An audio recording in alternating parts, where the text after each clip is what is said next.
Hello to once again everyone to my dearest and lovely students. Today I am here to share with you the concept of matrix, like how we have to find out the inverse and the how we have to imply the multiplication, addition, subtraction rules in the matrix.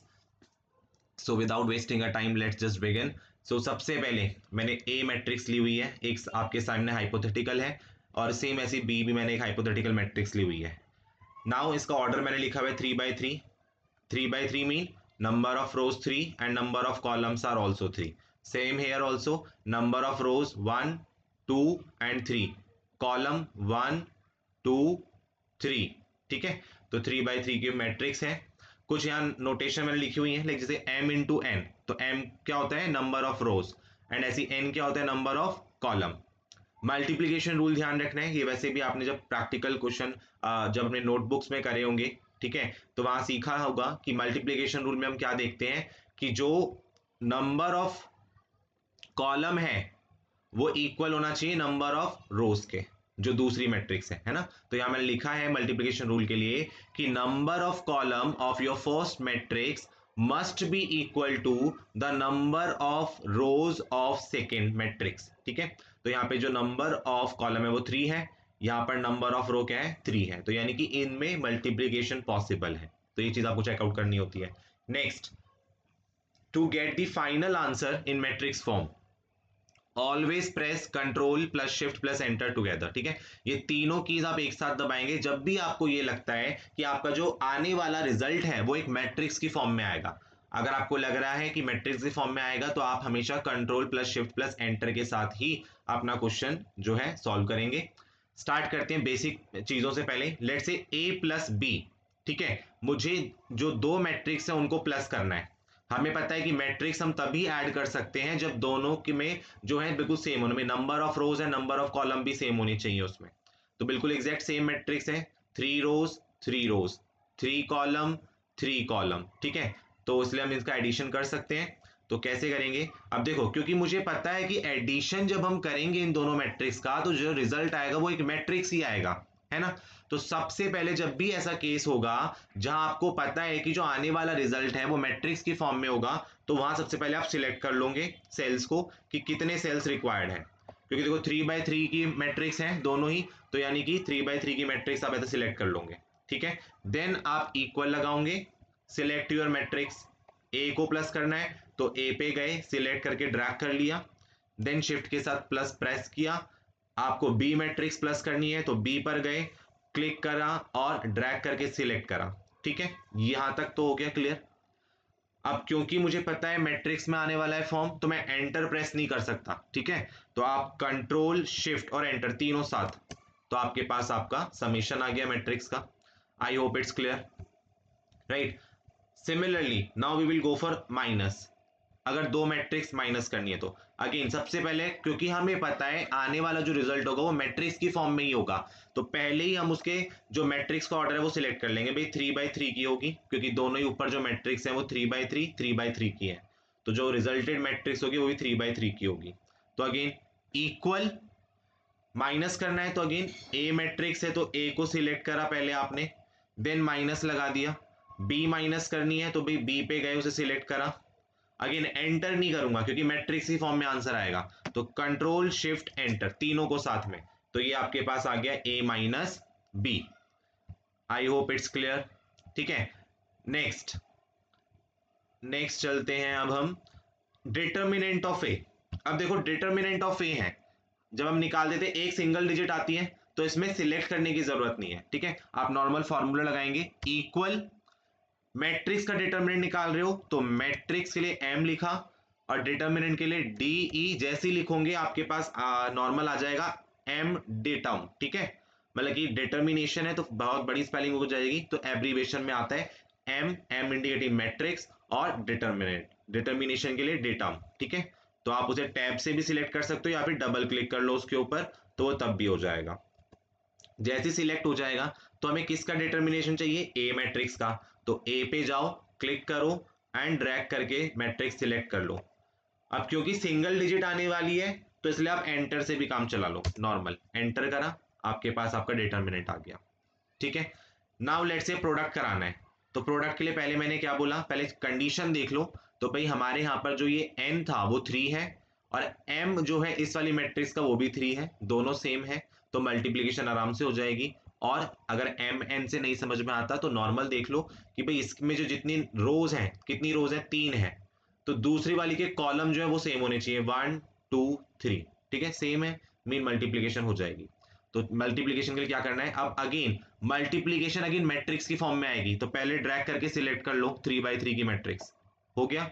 Now equal, क्योंकि matrix की multiplication करा रहे हैं तो पहले m, multiplication के लिए क्या लिखेंगे m, और जैसे आप आगे की स्पेलिंग लिखोगे वो पहले ही आ जाएगा ड्रॉप डाउन लिस्ट में, तो आप वहां से टैब से या डबल क्लिक कर कर उसे सिलेक्ट कर लो। तो कह रहा है एरे 1 सिलेक्ट करो, तो एरे 1 मतलब भाई मुझे मैट्रिक्स ए को प्रोडक्ट कराना है तो मैं ए सिलेक्ट कर लूंगा, देन कोमा एरे 2 मतलब मैट्रिक्स बी, तो उस पे गए ड्रैग करके सिलेक्ट कर लिया।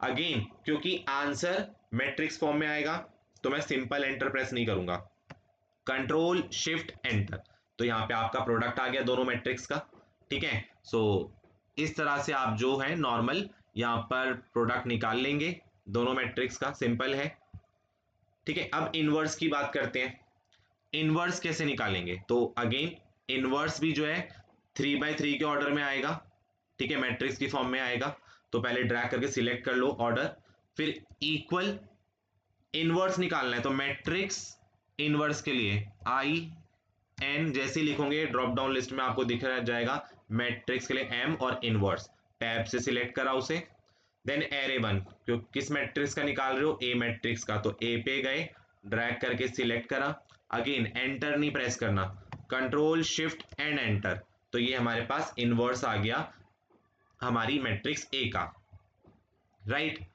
Then let's say now we will go for transpose of A, ठीक है, मुझे जो मैट्रिक्स है उसका ट्रांसपोज निकालना है, तो अगेन क्योंकि ट्रांसपोज मैट्रिक्स की फॉर्म में ही आता है तो पहले मैट्रिक्स का ऑर्डर सिलेक्ट कर लो, देन इक्वल, अब ट्रांसपोज नॉर्मल है, ठीक है, तो इसलिए इसके लिए हम ट्रांसपोज ही लिखेंगे सीधा, ट्रांसपोज जैसे ही लिखोगे ऑप्शन आ जाएगा टी आर, जैसे लिखोगे ट्रांसपोज आ रहा है, टैब से सिलेक्ट कर लो उसे या डबल क्लिक कर लो, एरे 1 किस मैट्रिक्स का ट्रांसपोज चाहिए भाई, ए का चाहिए, तो जस्ट क्लिक और ड्रैग, हो गया, एंटर नहीं, कंट्रोल शिफ्ट एंटर, तो ये हमारे पास हमारी मैट्रिक्स का ट्रांसपोज आ गया।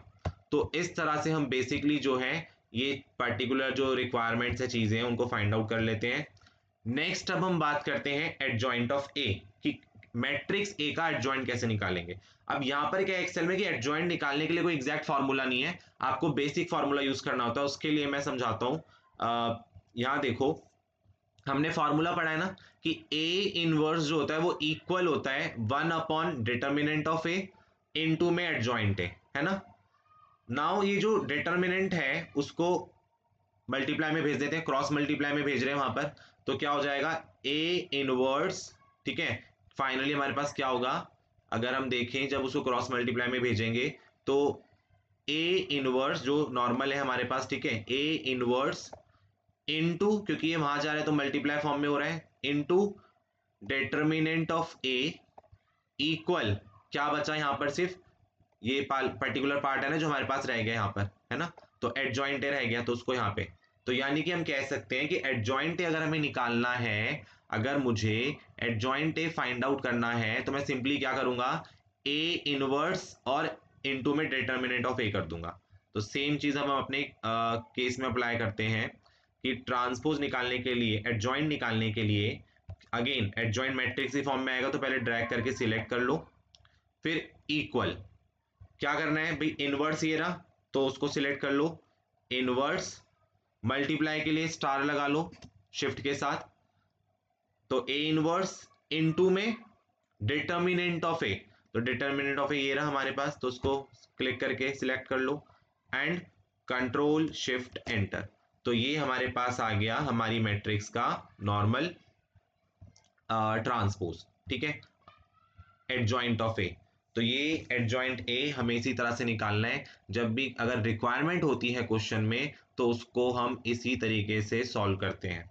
तो ये हमारे कुछ बेसिक एप्लीकेशंस थी जहां पे हमने देखा एडिशन कैसे करना है, सब्सट्रैक्शन कैसे करना है, डिटर्मिनेंट कैसे निकालना है, मल्टीप्लीकेशन कैसे करानी है, इनवर्स कैसे निकालना है, एडजॉइंट कैसे निकालना है एंड ट्रांसपोज कैसे निकालना है। आई होप ये जो बेसिक चीजें हैं अब आपको क्लियर हो गई होंगी कि मैट्रिक्स पे कैसे करते हैं। Now we are directly shifting to now practical. ठीक है, कि अगर पेपर में जो क्वेश्चन होगा वहां पे हमें कैसे डील करना है, तो उसके लिए मैंने क्वेश्चन आप सिलेक्ट करा है जे.आर. मोंगा सर की बुक से।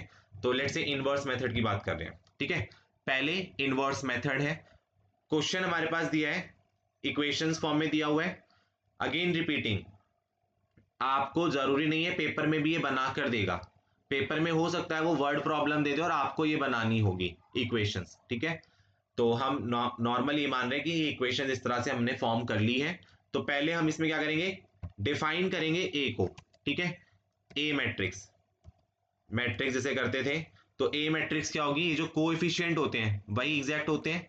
तो हम लिख लेते हैं 90, देन हमारे पास क्या है 100, देन उसके बाद क्या है 20, तो नेक्स्ट वाले में 20। ठीक है, ये हम क्या कर रहे हैं, अपनी मैट्रिक्स ए डिजाइन कर रहे हैं। ठीक है, फॉर्मुलेट कर रहे हैं। अगेन दूसरे में 130, तो 130, देन 50 एंड देन 40। ये वैल्यूज कहां से ले रहे हैं, इन इक्वेशन से जो दी हुई है। देन नेक्स्ट अगर हम जाएं तो थर्ड जो है रो में उसमें 60 and then we have 100 and then we have 30। तो इस तरह से सबसे पहले तो हमने अपनी मैट्रिक्स को फॉर्म कर लिया। ठीक है, तो ये हमारी मैट्रिक्स ए हो गई। फिर हम क्या करते थे, इसमें एक्स मैट्रिक्स को दिखाते थे। ठीक है, तो एक्स के लिए हम लिख रहे हैं, एक्स में क्या लिखते थे, वेरिएबल, कि हमें वैल्यू किसकी फाइंड आउट करनी है। तो यहाँ वेरिएबल क्या है, एक्स वाई और जेड। तो मेंशन कर लेते हैं X then Y and then Z. ठीक है, ये वो चीज है जो हमें फाइंड आउट करनी है। तो और यहां पर क्या होता था, ये जो a इंटू एक्स हो गया जैसे कि, ठीक है, तो a इंटू एक्स इक्वल किसके होता था।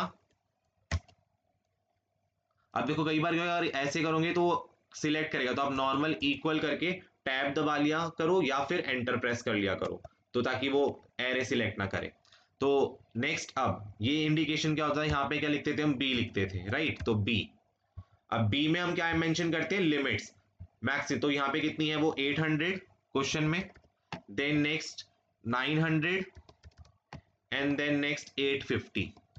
तो इस तरह से सबसे पहले तो हमने अपनी नॉर्मल मैट्रिक्स की प्रॉब्लम फॉर्म करी। पहले मैट्रिक्स ए लिख ली, यहाँ पे कोफिशिएंट से एक्स इंडिकेट कर दिए। ठीक है, एक्स बेसिकली जो हमें बेसिकली वेरिएबल्स की जो वैल्यूज हैं जो हमें फाइंड आउट करनी है। ठीक है, देन उसके बाद हमने यहाँ पर नॉर्मल बी मैट्रिक्स देखी अपनी, जो बी के लिए हमने डिजाइन कर लिया। ठीक है, बी क्या है, लिमिट्स, बेसिकली जो लिमिट्स है मैक्सिमम 800, 900 और 850। तो इस तरह से हमने फॉर्म करा। अब आपको याद होगा, अगर x की वैल्यू निकालनी है मुझे, तो मैं क्या करूंगा, ये जो a है उसे b के पास भेजूंगा, है ना। ये जो a है उसे b के पास भेजूंगा। तो क्या फॉर्मूला बनता था जो हम पढ़ते थे, कि x इज इक्वल टू, और जब a वहां b के पास जाएगा तो क्या हो जाता था, a इनवर्स। ठीक है, एंड साथ में फिर क्या है, b, A inverse into B. अब ये जो माइनस का वन है थोड़ा सा देखने में अजीब लग रहा है, तो इसको हम सिलेक्ट करके नॉर्मल सबस्क्रिप्ट में चले जाते हैं। तो उसको कैसे जाओगे आप, नॉर्मल, ये रहा पेज आपका होम का, जहाँ फॉन्ट लिखा हुआ है वहां पर सेटिंग का ऑप्शन अवेलेबल होता है, वहां क्लिक कर लो। यहाँ पे लिखा हुआ है सुपर स्क्रिप्ट, तो हमें ऊपर चाहिए तो सुपर स्क्रिप्ट करते हैं, जब नीचे चाहिए होता है तो सबस्क्रिप्ट करते हैं। तो सुपर स्क्रिप्ट पे क्लिक करा एंड ओके। तो वो हमारे पास जो है देखो, तो ए इनवर्स इंटू बी। ठीक है, तो यानी कि अगर x की वैल्यू निकालनी है तो मुझे कुछ नहीं करना, बस a इनवर्स निकालना है और b के साथ मल्टीप्लाई करा देना है। ठीक है, तो ये हमारा बेसिकली फॉर्मूला हो गया जो हम यूज करेंगे इस पर्टिकुलर प्रॉब्लम के सॉल्यूशन के लिए। तो सबसे पहले मुझे क्या चाहिए, ए इनवर्स चाहिए। तो ए इनवर्स, मैं इसको नॉर्मल लिख देता हूं। ठीक है, इनवर्स ऑफ ए। ठीक है, तो इनवर्स ऑफ ए कैसे निकालते हैं, अभी बताया था मैंने। सबसे पहले इनवर्स निकाल रहे हैं तो 3/3 ऑर्डर है, तो पहले सिलेक्ट करेंगे 3/3 इक्वल। तो मैट्रिक्स का इनवर्स निकालना है, तो मैट्रिक्स इनवर्स जैसे ही लिखोगे आई एन, तो ऑप्शन आ जाएंगे, टैब से सिलेक्ट कर लो। फिर वो कह रहे हैं एरे सिलेक्ट करो, किसका निकालना है, मैट्रिक्स ए का, तो क्लिक करा और ड्रैग कर लिया। अगेन मैट्रिक्स में ऑर्डर आएगा तो कंट्रोल शिफ्ट एंड एंटर, तो ये हमारे पास पहले तो इनवर्स आ गया। ठीक है, this is the value of inverse, कि हमारे पास जो क्वेश्चन है उसमें इनवर्स उसका ये है। नाउ अब क्या करना है x के लिए, simply you have to just normal multiply the inverse and b। तो इस बार देखो यहां पहले इसका ऑर्डर समझो, यहां ऑर्डर कितना है इसका 3/3 है ना, इसका ऑर्डर कितना है 3/3, मुझे b से मल्टीप्लाई कराना है और b का ऑर्डर देखो यहाँ कितना है, रो कितनी है 3, 1 2 3, तो 3 इंटू कॉलम कितने हैं 1, तो ये ऑर्डर है। मल्टीप्लिकेशन में हमने क्या सीखा था कि ए मैट्रिक्स जो है उसका जो ये नंबर ऑफ कॉलम है वो इक्वल होना चाहिए नंबर ऑफ रोज के। तो देखो इसकी नंबर ऑफ रोज 3 है यहाँ पर, और इसका कॉलम यहाँ पर 3 है, तो दोनों सेम है, मतलब मल्टीप्लाई तो करा सकते हैं। और जो रिजल्टेड मैट्रिक्स होगी वो कितने ऑर्डर की होगी 3 into 1, क्योंकि जो बच जाते हैं आपके बेसिकली जो m और इसका n जो होता है वो आपका रिप्रेजेंट करता है ना कि मैट्रिक्स का रिजल्ट कैसे आएगा। तो यहाँ पर यानी कि इस बार मुझे 3 रो और 1 कॉलम सिलेक्ट करना है कि जो x की वैल्यू आएगी वो इस तरह से आएगी। और नहीं तो आप ऊपर भी देख सकते हो, देखो यहाँ पर x जो था उसकी वैल्यू इस तरह से आ रही है ना, रो 1 रो 2 एंड रो 3, और कॉलम सिर्फ एक ही है। तो आप इसी वे में बिल्कुल जो ये लिखा है यहाँ पर अपना नॉर्मल रिजल्ट के लिए सिलेक्ट कर लेंगे सेल्स को, एंड देन इक्वल करेंगे। क्या कह रहा है वो ए इनवर्स, तो ए इनवर्स को सिलेक्ट कर लिया, ए इनवर्स, देन मल्टीप्लाई के लिए star and B, B matrix एरी, तो इस पे गए और इसको सिलेक्ट कर लिया। ठीक है, सिलेक्ट कर लिया अगेन क्योंकि मैट्रिक्स फॉर्म ही है ये भी, तो कंट्रोल शिफ्ट एंटर। तो इस तरह से हमारे पास ये वैल्यूज आ गई। एंड इसमें एक चीज और करेक्शन में ऐड ऑन कर लो कि यहाँ पर जब फॉर्मूला लगाओगे तो उससे पहले जो है लिखना आप m मैट्रिक्स मल्टीप्लीकेशन। ठीक है, क्योंकि मैट्रिक्स के फॉर्म में मल्टीप्लाई करना था, तो tab m multiplication, then array one क्या था a इनवर्स, तो drag select a inverse, then comma b हमारे पास ये थी तो उसको सिलेक्ट कर लिया, right, and then control shift enter. तो इस तरह से हमारे पास फाइनल वैल्यूज ये हैं। तो x नॉर्मल 2 हो गया, ठीक है, और यहाँ पर ये रिप्रेजेंट कर रहा है y, और यहाँ ये रिप्रेजेंट कर रहा है z। तो यानी कि हमारे पास इस क्वेश्चन के अकॉर्डिंग x की वैल्यू हो गई 2, y की वैल्यू हो गई 4 एंड z की वैल्यू हो गई 11। ऐसे जब आप मैट्रिक्स क्वेश्चन में करते थे नॉर्मल बुक में पेन पेपर पर जब करते थे तो थोड़ा लेंथी होता था क्योंकि वहाँ माइनर को फैक्टर ये सब निकालने होते थे। बट जब हम एक्सेल में करते हैं तो जस्ट आपको कुछ नहीं करना, ए मैट्रिक्स हाईलाइट कर लो, एक्स इंडिकेट कर दो अपने वेरिएबल, और बी इंडिकेट कर लो, बी मतलब जो लिमिट्स दी हुई है आपको मैक्सिमम उनको मेंशन कर लो।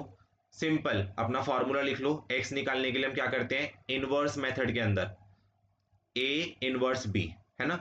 ए इनवर्स के कैसे निकालते हो मैंने बताया, नॉर्मल पहले ऑर्डर सिलेक्ट कर लो मैट्रिक्स का, देन इक्वल, इनवर्स के लिए मैट्रिक्स इनवर्स आई एन जैसे लिखोगे ऑप्शन आ जाएगा, वहां से सिलेक्ट कर लो और फिर अपनी ए मैट्रिक्स को सिलेक्ट करके कंट्रोल शिफ्ट एंटर प्रेस कर लो, एंड ये आपका इनवर्स आ गया।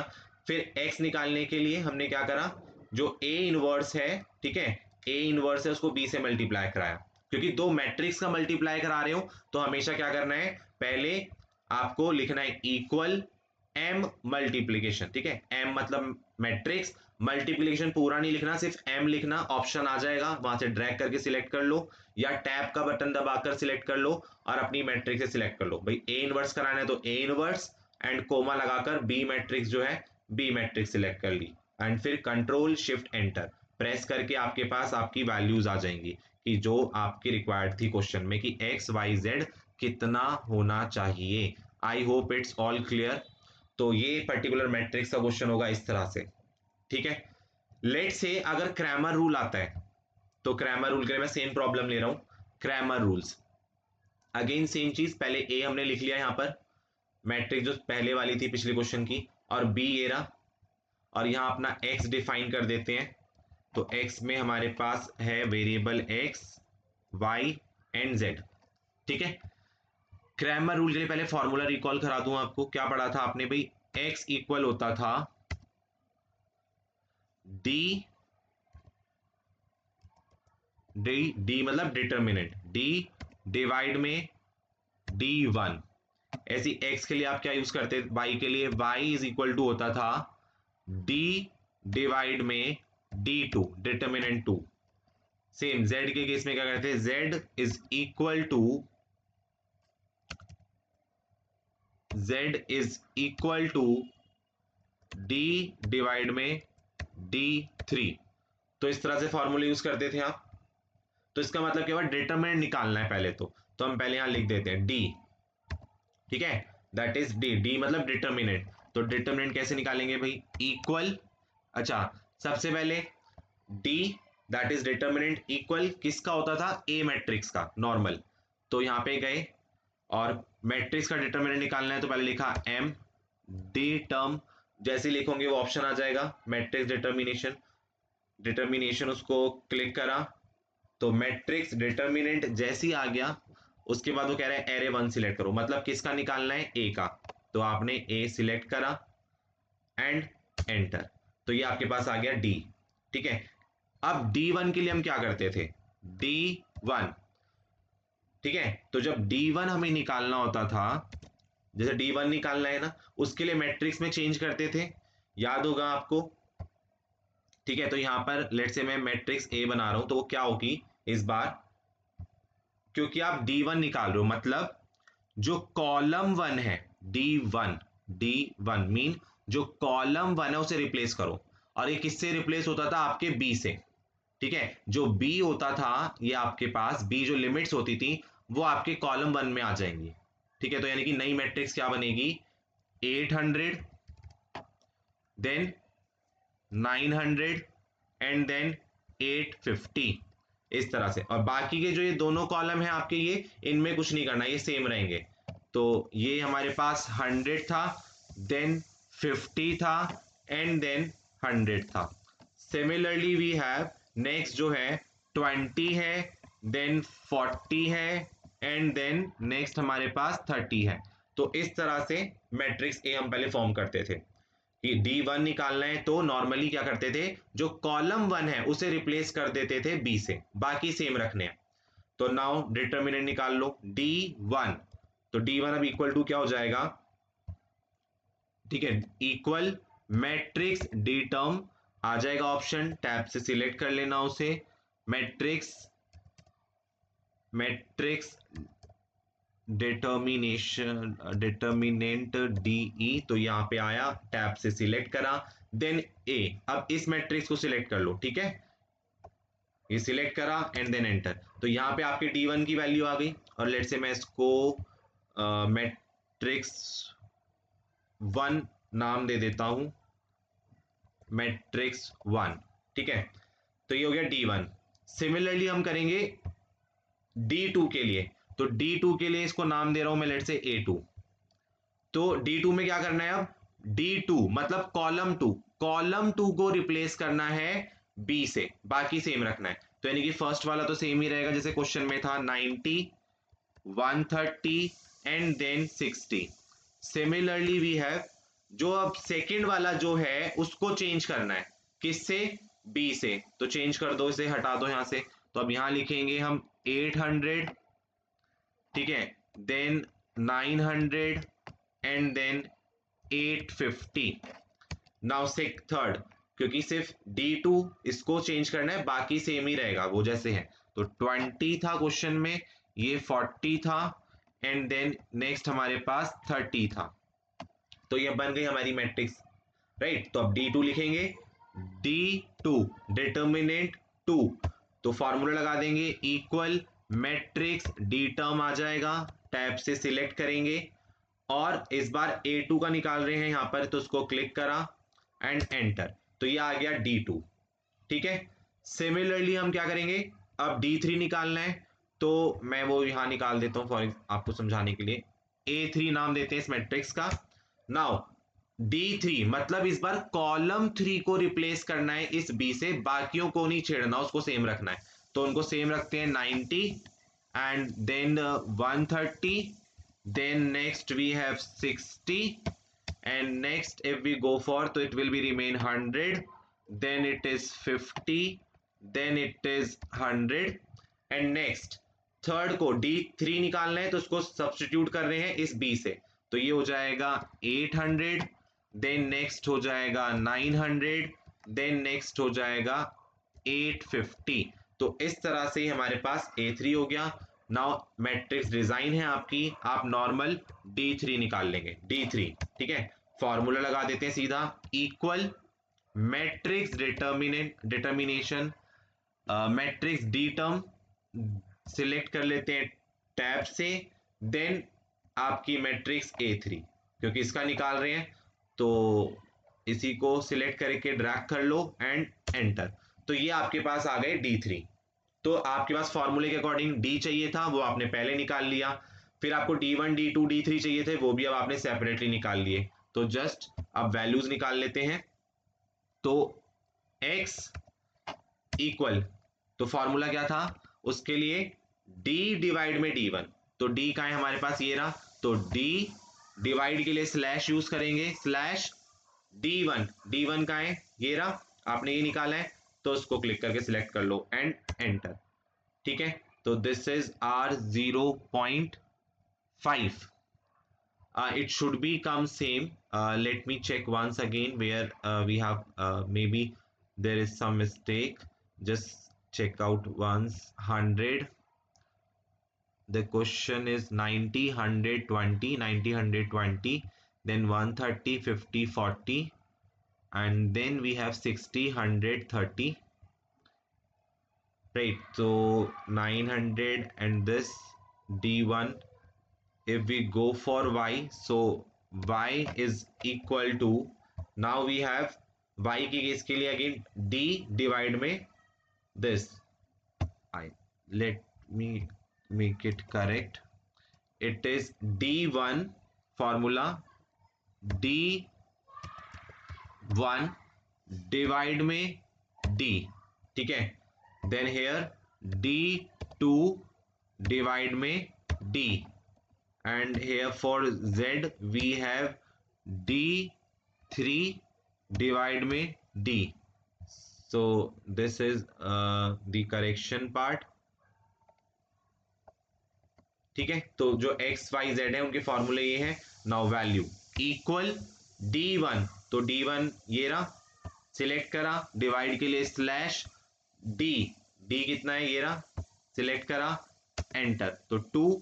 नाउ नेक्स्ट D2, D2 ये रहा, सिलेक्ट करा, मैं कि नॉर्मल इक्वल लगाकर, इक्वल, देन D2 डिवाइड के लिए स्लैश D, D का है ये रहा, देन इसको ड्रैग करके सिलेक्ट कर लो, एंटर।